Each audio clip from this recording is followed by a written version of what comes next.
ఈ ఎండింగ్లో రిలీజ్ చేసాం. మంచి రిపోర్ట్తో జనం బాగా ఎంజాయ్ చేస్తూ ఎంటర్టైన్మెంట్ బేస్ చేసుకుని సినిమా చేసాం. అందరూ బాగా ఎంజాయ్ చేశారు. మంచి రెస్పాన్స్ వస్తుంది. Thank you. అందరికీ థ్యాంక్స్. ఈ సినిమాని డిసెంబర్ 30th రిలీజ్ చేసాం. ఇంత పెద్ద హిట్ అయింది. ఇంత పెద్ద హిట్ చేసినందుకు ప్రేక్షకులందరికీ ధన్యవాదాలు.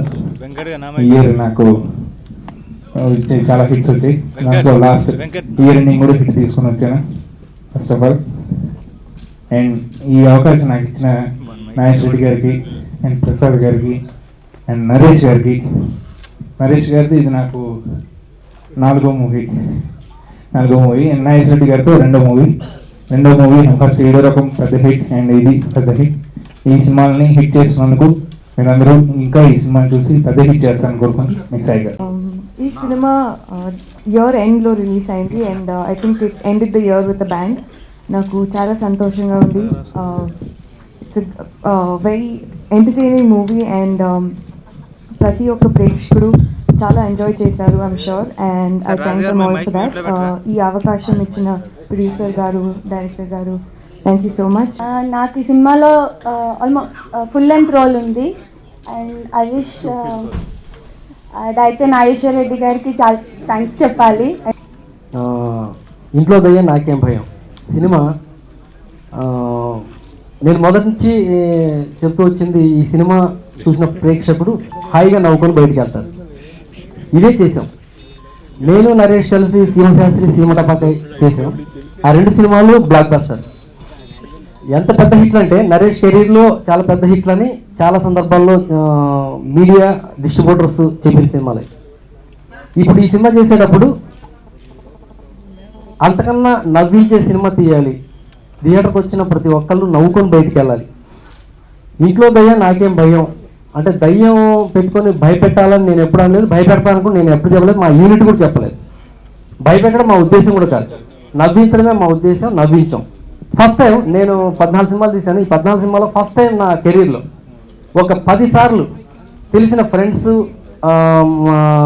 సినిమా చూస్తున్న తెలిసిన వాళ్ళకి తెలిసిన వాళ్ళు ఫోన్ చేసి థియేటర్ మధ్యలో ఉండగా ఆ నవ్వులు నాకు వినిపించిన సందర్భాలు చాలా సందర్భాలు. ఈ సినిమాకి అలాంటి ఒక నిర్మాత తీసినప్పుడు ఈ సినిమాకి ఇంకా ఒక క్రేజ్ పెరగడం జరిగింది. సో ఆ క్రేజ్కి తగ్గట్టుగానే ఈ సినిమా ఎక్కడ కాంప్రమైజ్ అవ్వకుండా ఆర్టిస్టుల దగ్గర నుంచి రాజన్ ప్రసాద్ గారు కానివ్వండి, బ్రహ్మానందం గారు కానివ్వండి, శకలక శంకరు, చెమ్మక్ చంద్ర, సీను, అందరూ, జయవాణి గారు, లాట్ ఆఫ్ ఆర్టిస్టులు, అందరూ టెక్నీషియన్స్, వెరీ గుడ్ టెక్నీషియన్స్. నేను ఇంతకుముందు పనిచేశాను. సాయి రైటర్స్ అందరూ చాలా మంచి టెక్నీషియన్స్ ఇచ్చారు. కొంతమంది నాకు ఫోన్ చేసి చివరిలో క్లైమాక్స్లో ఈ సినిమా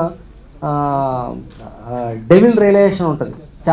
చాలా మంది నాకు ఆ మాట సినిమా చూసి బయటకు వచ్చి చాలా బాగుంది సార్, మాకు నిజంగా కలిసి వచ్చాయని చెప్పినప్పుడు నిజంగా మనం చేసిన ప్రయత్నం సక్సెస్ అయినప్పుడు చాలా ఆనందంగా ఉంటుంది. So thank you friends. Support చేయండి సినిమాని. ఎస్పెషల్లీ ఈ సినిమా థియేటర్లో అద్భుతంగా నవ్వుతున్నారు. దాన్ని పాస్ చేయండి ప్లీజ్. అందరికీ నమస్కారం అండి. ముందుగా హ్యాపీ న్యూ ఇయర్ 2017 అందరికీ బాగుండాలని కోరుకుంటున్నాను.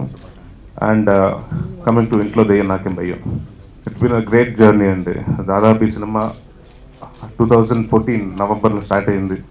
అప్పటి నుంచి ఒక మంచి సినిమా, మంచి కథ చేయాలని అండ్ ఏం చేయాలి అనేటప్పటికి ముందు డైరెక్టర్ నాగేష్ రెడ్డి గారు వచ్చి, అంటే మనం చేసిన రెగ్యులర్గా అవుతున్నాయండి, కొత్తగా ఏదైనా చేద్దాం, ఇప్పటివరకు మీరు చేయని సినిమా అంటే మీ జానర్కి సంబంధం లేకుండా సినిమా చేద్దాం అంటే ఏ సినిమా అంటే హారర్ కామెడీ ఇప్పటివరకు చేయలేదు కదండి.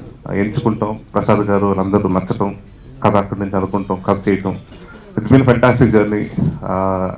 షూటింగ్ కానివ్వండి, లేకపోతే ప్రాసెస్ ఆఫ్ రైటింగ్ కానివ్వండి, అండ్ ఎస్పెషల్లీ షూటింగ్ అయితే బాగా, అండ్ ఆర్పి గారు లేరు, రాజేంద్ర ప్రసాద్ గారు, ఆయన కానివ్వండి, మిగతా ఆర్టిస్టులు అందరూ, చలపతిరావు గారి నుంచి చాలామంది బాగా కష్టపడి ఇష్టపడి చేశారు. అండ్ ఇవాళ సినిమా రిలీజ్ అయింది, బాగుందని చెప్తున్నారు. ముందుగా నాకు చాలా ఆనందం ఏంటంటే కొనుక్కున్న డిస్ట్రిబ్యూటర్ బయర్స్కి రెండు ముందు థ్యాంక్స్ చెప్పాలి. అండ్ ఎందుకంటే థ్యాంక్స్ ఎందుకు చెప్పాలంటే నేను డిమానిటైజేషన్ ఈ సినిమాకు మా సినిమాతో పాటు స్టార్ట్ అయింది. అండ్ చాలామంది భయపడ్డారు, ప్రొడ్యూసర్లు డిస్ట్రిబ్యూటర్లు వేస్తారు లేకపోతే సినిమాలని. అప్పటికే ఆల్మోస్ట్ అన్ని ఏరియాలు అయిపోయినాయి. కానీ ఆ సినిమా మంచి డేట్ కోసం రిలీజ్ చేద్దాం, వెయిట్ చేద్దామని అందరూ మేమంతా పేషెంట్గా ఉన్నాము. ఎందుకంటే ఆల్రెడీ ఒకసారి పబ్లిసిటీ ఖర్చు పెట్టి 3 రోజులు సినిమా అనేటప్పుడు మొత్తం హైదరాబాద్ ఎక్కడ పడితే అక్కడ వేసేసారు, హోర్డింగ్స్ వేసి కాల్ అప్ చేయటం. అండ్ ప్రొడ్యూసర్కి చాలా ధైర్యం ఇది కావాలి. సో ప్రసాద్ గారిని ముందుగా ఒక టేకింగ్ బోల్డ్ కాల్ ఒక మేజర్ స్టెప్ అండి. సో ఆయనకి సహకరించిన ప్రొడ్యూసర్స్ అందరు, డిస్ట్రిబ్యూటర్స్ అందరికీ థ్యాంక్స్ చెప్పుకున్నాను. అండ్ ఇవాళ అందరూ బ్రేక్ ఈవెన్ అయింది, వాళ్ళు కొనుక్కునే వాళ్ళు వస్తున్నాయని చెప్తున్నారు, చాలా సంతోషంగా ఉంది. సో ఇదే పాజిటివ్ వర్డ్ని స్ప్రెడ్ చేయండి.